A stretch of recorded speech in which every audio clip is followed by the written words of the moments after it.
My next guest says communication is the #1 thing couples want to fix when they come in for relationship help. So today, Dr. Matt Townsend is going to share 3 fast fixes to help you communicate more and fight less. #1 issue, right? Yeah, the #1 issue they bring to marriage therapy. Now, there's a million topics they can't talk about. Money, sex, kids, discipline.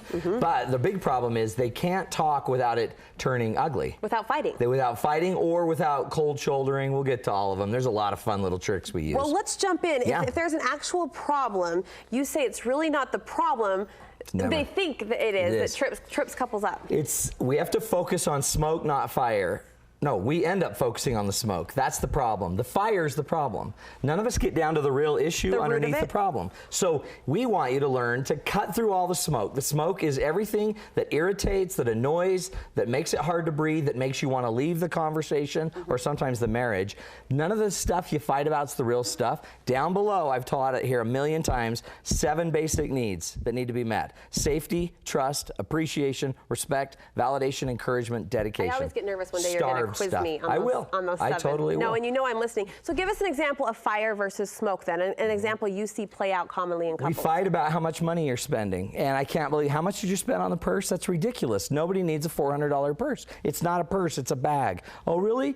Well, nobody needs a $400 bag. Oh, really? How much was your golf bag? And then it turns into a fight that goes 20 different directions, and really we're not fighting about a purse or a bag. We're fighting about safety.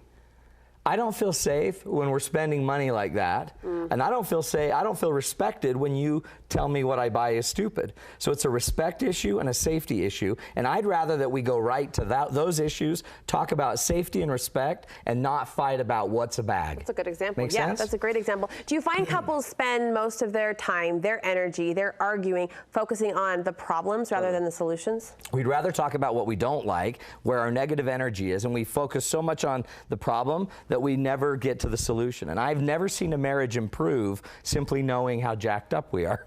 I've never seen it get better. Knowing how to fix something is completely different than knowing what the problem is. So we fight about the problem, but we use all of our energy on the problem. So by the time we're done with the fight, we don't have any solutions. So what's the key to moving past the problem? That's the easier thing to talk about. Well, and the funny thing is the exact opposite of the problem is the solution. So if we would just actually talk about what we need, and a great way to do that is ask yourself a question. What's the most important thing I could do that would show you that I do respect you? In the heat of the moment. In the heat of the moment. Help me understand what I could be doing more to show you how to show you that you're respected. And then you've got ideas. Listen to what I say. Ask for my opinion. Share information with me that you only share with your buddies.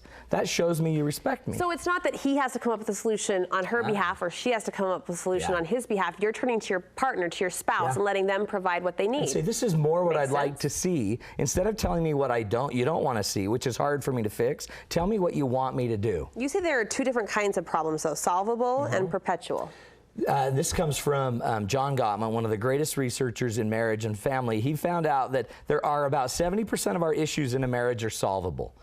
Discipline issues you can solve and find different ways to discipline your kids. Some issues, though, aren't going to be solvable. They're going to just kind of keep coming back. Like a predictor of divorce is if your parents divorced. Well, my parents divorced. We're never solving that issue in my marriage. So it's something that will be a perpetual issue that I need to make sure that I don't run away from marriage in my family. Or some people, for example, if I have a partner that has anxiety or ADHD, I'm not going to solve anxiety or ADHD. It's going to be a perpetual issue in our marriage. So I need to learn to adapt and adjust. And if we could figure out the fact that some of our problems are just going to be around forever, then I don't need to change you. I don't need to fix you. I need to know that I need to learn to adjust to those issues. About a minute left. Talk to us quickly about habits of understanding. You say these are the habits we should look forward to in the new year. What we tend to do is we have a habit of assuming that I know what you meant. I thought I knew it. I've heard it 50 times. Understanding is where I don't pretend to know what you know or think I know what you know. Instead, I always try to understand more. When you say, I'm never home on time, explain what that looks like. And I let her share more, because if I let her know I understand her, then she'll trust me. We trust people that understand us, so we want to, instead of fighting, I want to start showing understanding, and that buys me a ton of power down the road. Good stuff. Good stuff. Speaking of good stuff, great stuff. New year, new website, new program. It's all there. We have a brand new program online, and if you go to feedmymarriage.com, it's a 10 email free coaching email. Oh, wow. I send out 10 emails, one a day for 10 days, and all you got to do is go to feedmymarriage.com, sign up for it, and you can also sign up for my new webinar. I have a new webinar going over in depth over these 3 points to teach people how to change and stop the fighting, start communicating instead of arguing. I will be heading to that website, Feed My Marriage. Feedmymarriage.com. Thanks, Matt. Happy New Year. Thanks.